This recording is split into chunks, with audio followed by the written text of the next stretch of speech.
This video brought to you by jadedpainting.com.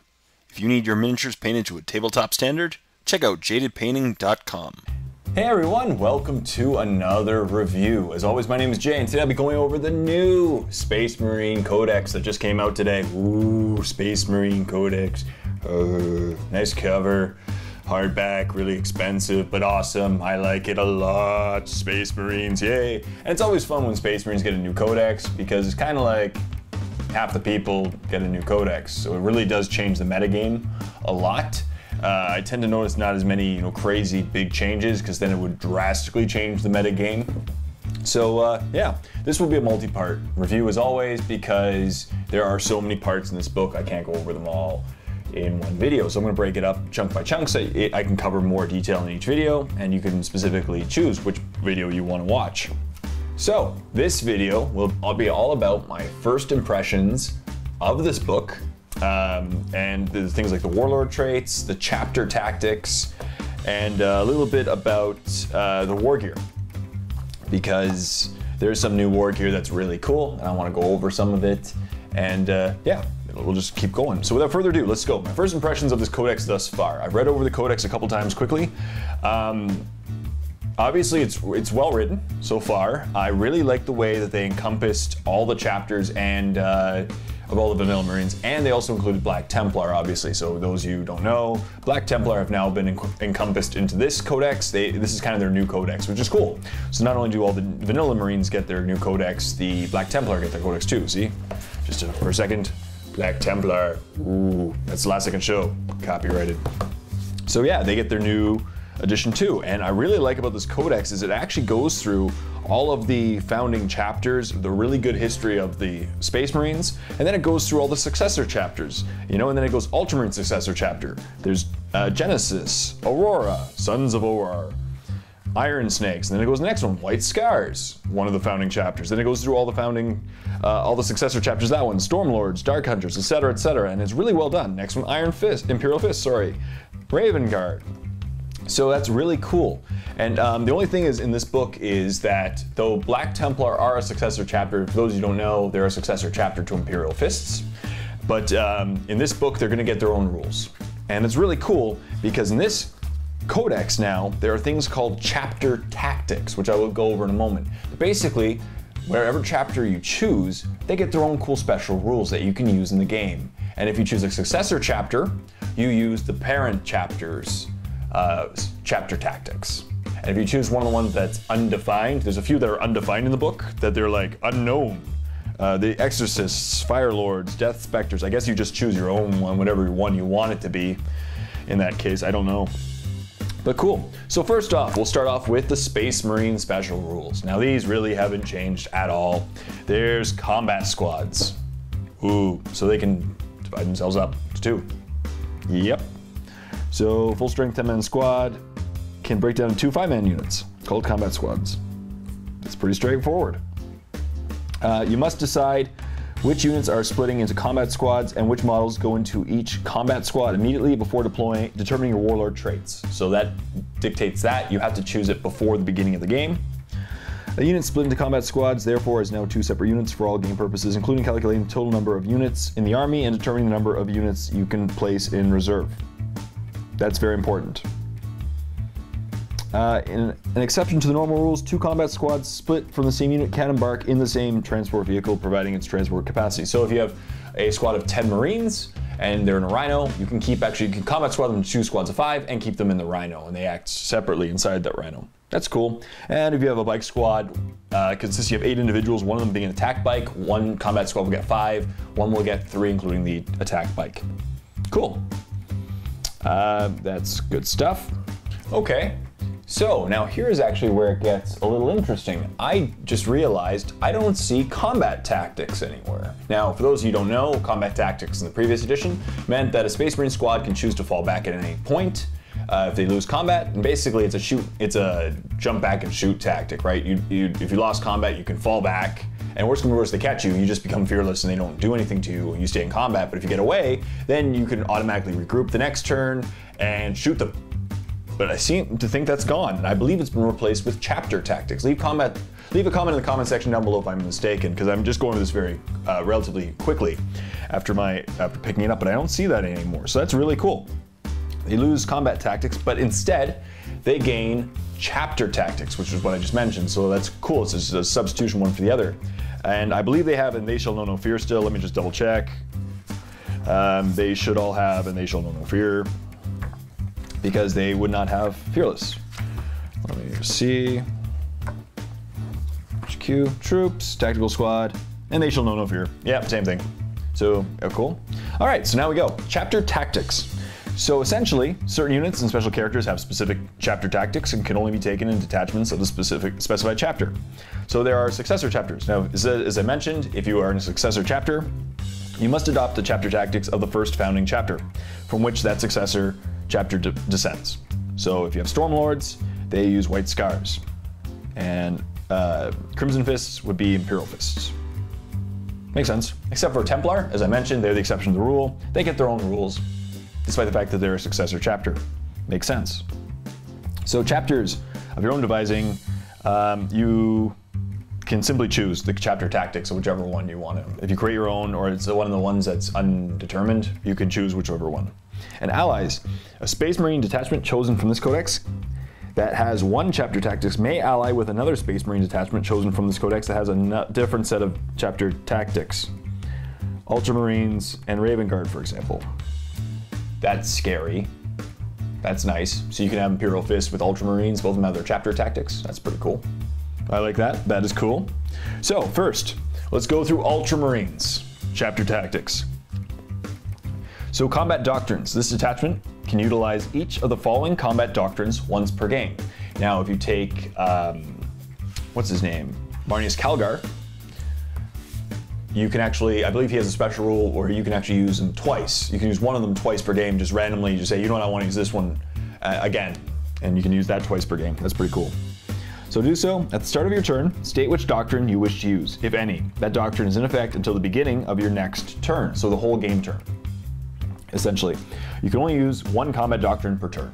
Cool, but with a Marnius Calgar, you can use 4 of them, so 1 per, if a game goes 5 turns, you get to use 4. That's pretty sweet. So, tactical doctrine. Models in this detachment re-roll to hit rolls of 1 made in the shooting phase. So not the assault phase, so no Overwatch. Models in this detachment, tactical squads instead, re-rolled all failed to hit rolls made in the shooting phase. Models in this detachment's tactical squads instead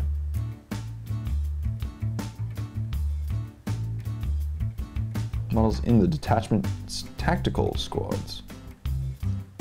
Oh, sorry. So this rule applies to everyone.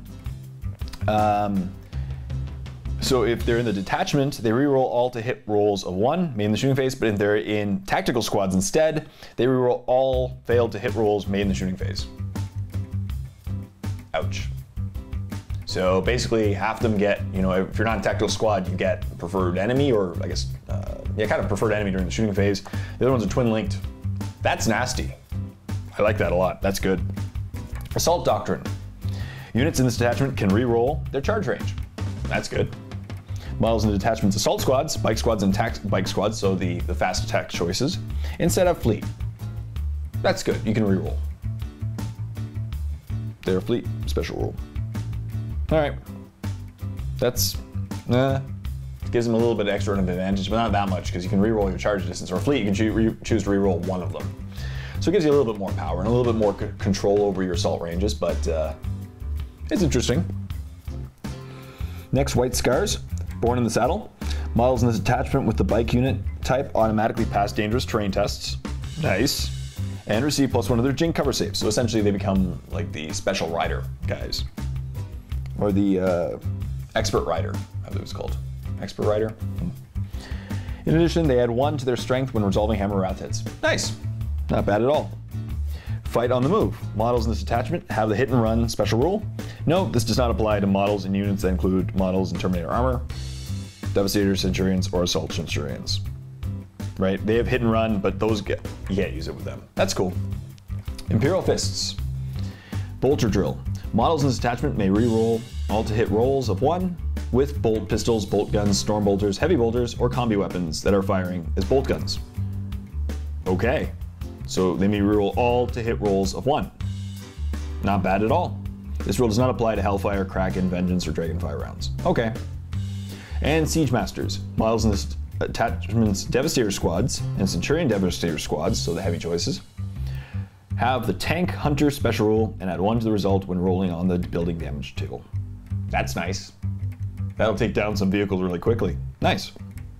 Next we have Black Templar chapter tactics. Accept any challenge, no matter the odds. Now this is obviously familiar with those who play Black Templar. When engaged in challenge, the Black Templar's characters reroll all failed to hit rolls and have the rending special rule. Nice. That's good. Crusaders. Black Templars models have the Crusader and Adamantium Will special rules. Cool. In addition, Black Templars detachments have access to the special unit called a Crusader Squad, page 119. Crusader Squad.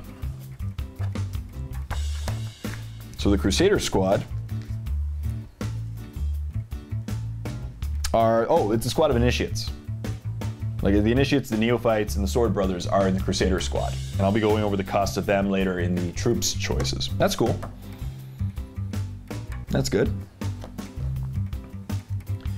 Iron Hands chapter tactics. The flesh is weak. Models in this attachment have the Feel No Pain 6+ special rule. 6+ Feel No Pain, but you know what? It can keep alive, especially when you're toughness 4. Not a lot of things are toughness or strength 8+ these days. There are some, but it's nice to have that extra save just to keep your guys potentially alive. That's nice. Note that any benefit from more than one instance of Feel No Pain, because of Narthecium, for instance, they use the best version available. So it doesn't stack. They just, if they have like a 5+ Feel No Pain and a 6+ Feel No Pain, they just use the 5+, and it doesn't stack to like a 4+. Machine Empathy. All vehicles and characters in this detachment have the It Will Not Die special rule. Oh, that's fun. I love the It Will Not Die special rule. Nice regeneration. Works for me. Furthermore, Tech Marines and Masters of the Forge in this detachment add 1 to their blessing of the Omnisci rolls. I'll be getting into that later in my reviews. Salamanders chapter tactics. Flamecraft. Models in this detachment can reroll their saving throws against wounds caused by flamer weapons. That's not bad. Unless there's like super heavy flamers like the ones that are AP3, because then you won't be rerolling. You're just dead. But anyways, if it's a heavy flamer or a flamer, that'd be nice. Keeps you guys alive. Furthermore, flamer weapons used by models in this attachment may rerolled failed to wound rolls. Nice. And armor penetration rolls that do not result in cleanse or penning. That's great. Makes them like twin linked. So that's great. Very cool stuff. Master Artisans. During army selection, each character in this detachment may upgrade one of his weapons, even one purchased as an upgrade. Ooh. To have the Mastercrafted special rule. Nice.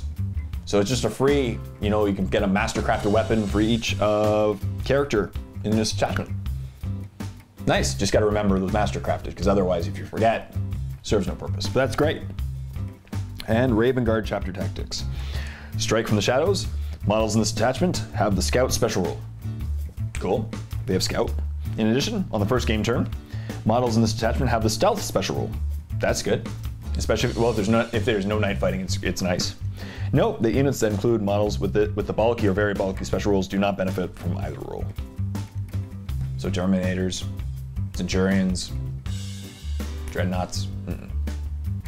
Winged Deliverance. Jump infantry models in this detachment may use their jump packs in both the movement and assault phases of the same turn.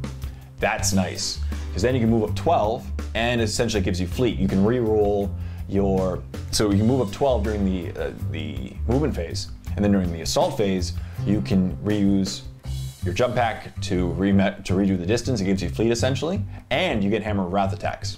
So that's a great chapter tactic. Furthermore, they must re-roll failed to wound rolls caused by the Hammer of Wrath hits. Cool, that's great. Extra wounds. That's never hurts. It always helps when they're hammering their opponent. So that's great. Now, next, I'm gonna go very quickly into the Armory. Now, obviously, most of the guns, the standard guns, are all in the rules, you know, right here. And so I won't be going over them with much detail, and I won't be going over the ones with, you know, that aren't really that new, but we'll go over quickly. So the Astartes grenade launcher has a frag and crack version, both range 24. Frag is strength 3, AP 6. Crack is strength 6, AP 4, rapid fire. Cerberus launcher. I don't remember, this one's new. It's 18-inch range, strength 2, type heavy 1, blind, large blast. That's cool. There's convergence beamers. Now, a shot from a convergence beamer has a different profile depending on how far the target is from the firer. This is cool.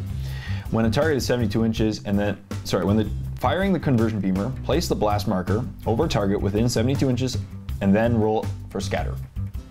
Once the final location of the blast marker has been determined, measure the distance from the firer to the center of the blast. So it's not where you start, it's where you finish. That's very interesting. And if this distance is greater than 72 inches, the shot misses. If it's range up to 18, it's strength 6, AP minus, heavy 1, blast.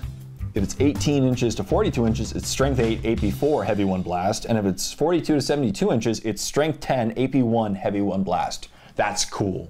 That is really cool. So rather than being stronger things closer to it, it's actually stronger to things farther away from it. And that's a really cool gun. I like that convergence beamer.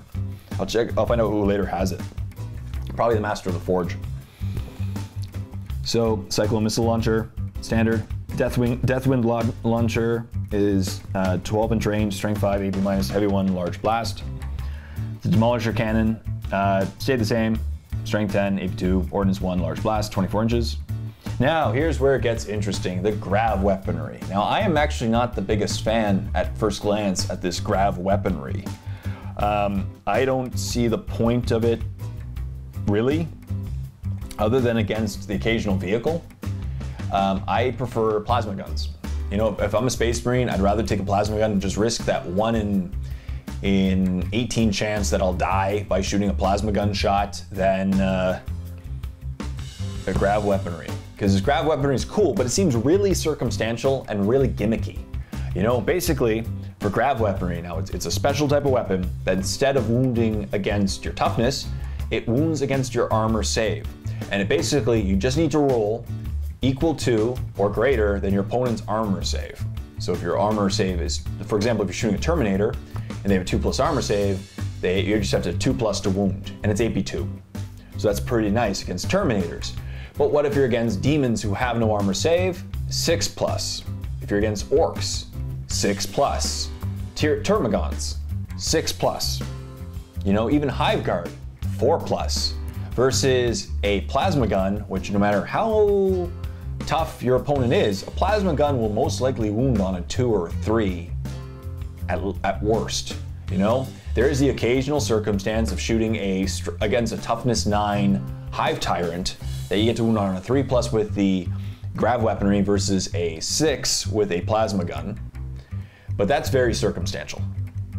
You know, very circumstantial. So maybe I could see some people taking a few of these and trying to pick off your important ones. If you're against all Terminators, you're in excellent shape, but if you're against all Termagants or Orcs, you're useless, because you have a gun now that wounds on a 6. It's like shooting a strength 2, AP 2 gun at an Orc. You know, it doesn't, it's not the most amazing thing to me. On top of that, there's salvo. So I'll go over them. So there's grav pistol, which is a 12-inch range. So it's very close oriented, obviously. It's AP2, obviously. And it's pistol, concussive, and graviton. Now graviton means the special rules that I just mentioned. Then there's the grav gun. It's an 18-inch range. Remember, it's salvo. So if you move, you can only fire up to 9 inches.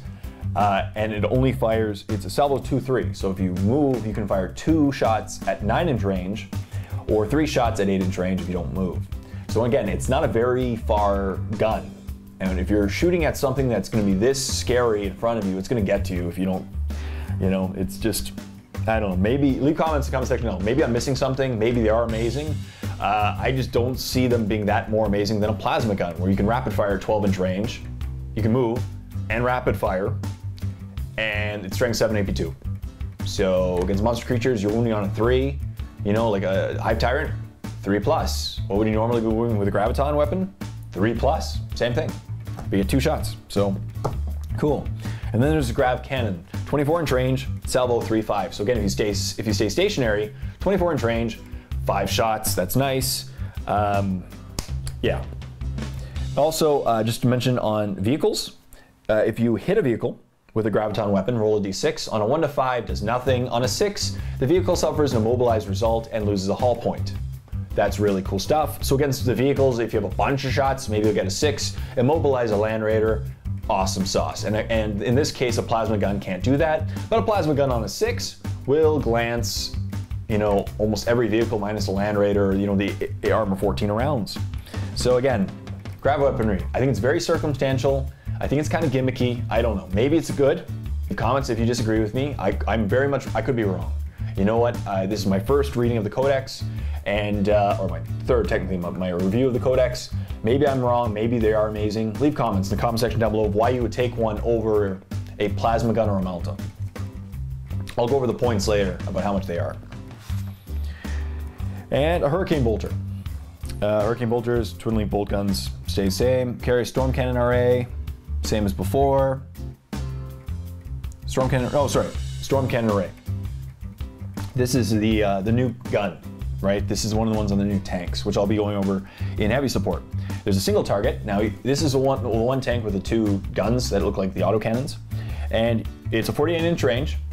And if you choose a single target, they're shooting all of them at the same target. It's strength 7, AP4, heavy 4, Skyfire twin linked. That's pretty nice. So you can just pick off those vehicles. You know, they're really good anti-air, which is going to be really awesome.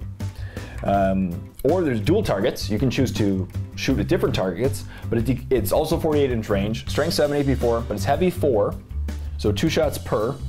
Servo tracking Skyfire. Now, servo tracking, this is really weird. The stalker may elect to fire dual targets mode. If it does this, the owning player must announce their intention to do so before selecting targets.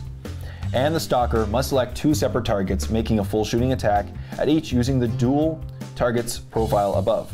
Oh, so you actually get 4 shots each one. All shots fired use the servo tracking special rule are made at BS2. So that's cool. You actually get 8 shots, but it's at ballistic skill 2. So you're hitting on 5s instead of hitting on 3s. So essentially it's the same number of hits statistically. 8 shots, of which, yeah, 1/3 will hit as opposed to 4 shots, 2/3 will hit. Same thing. That's very interesting. So that's on one of the new tanks, and I'll be going over that later. It's pretty cool. There's the Skyhammer missile launcher, 16-inch range, strength 7, AP4, heavy 3. Not bad. Sky Spear missile launcher, 16 range, strength 7, AP2, heavy 1, armor bane, Savant lock, and Skyfire. Savant lock means if any shot from this weapon misses a flyer or flying monstrous creature, place a Savant lock counter next to the target. Now this is really cool. This is on the new tanks as well, and this is kind of an interesting rule. At the start of each subsequent friendly shooting phase, the Space Marine player rolls a d6 for the Savant lock counter in play. So for each one. On a 5+, the counter is removed and the target unit suffers a hit, using the rear armor value if it's a vehicle with the profile above. If the target leaves combat airspace or is engaged in close combat, immediately discard any Savant locks counters it has. These counters cannot be removed by any other means. So essentially, if you miss, there's a chance every following turn you can hit it. That's cool. So if you miss the first turn, you pick a different target the next turn, maybe 1 in 3 chance that that target will get hit on its rear armor. And especially this is awesome if you're facing front armor, right? If you're facing the front armor and you miss, you can hit the rear armor in the next turn, which will increase the chances because it's strength 7. So on a lot of vehicles, it'll be a 3+ or 4+ to pen. Not bad at all. That's interesting.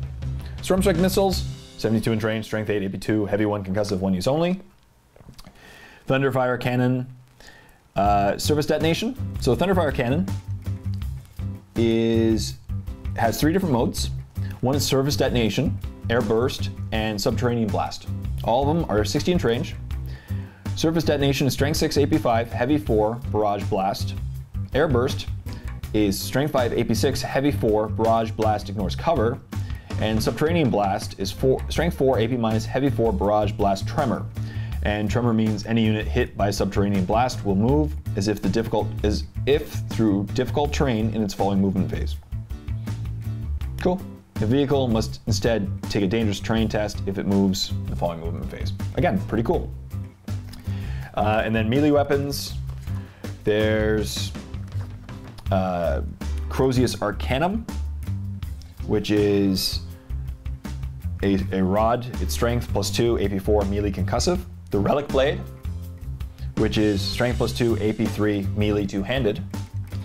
A Seismic Hammer, strength ×2, AP1, melee, concussive, specialist weapon, unwieldy. That's cool. So a Seismic Hammer, AP1 on those vehicles, that's nice. Siege Drill, strength 9, AP2, melee, Armor Bane, specialist weapon, and Servo Arm. Strength ×2, AP1, melee, specialist weapon, unwieldy. So it's like a Seismic Hammer. Cool stuff. Okay, so that's actually where I'm going to stop then. Now that I've covered the gear, and my first impressions of this, well-written codex. I think it's very interesting, and I don't see a lot of giant inclusions that will make this army broken. Most of the points have changed to line it up with Dark Angels. If you notice that a lot of the points will be very similar to the points for the Dark Angels. Dark Angels seem to be almost like a tester for this codex. Most of the tanks, the squads, they're very much in line with Dark Angels. And the addition of grav weapons, I don't think it's going to change the metagame that much. If you run up against an unlucky target, like if they're running Deathwing against you, they're dead. But if you had Plasma Spam and you're running up against Deathwing, they're dead. So that's pretty cool.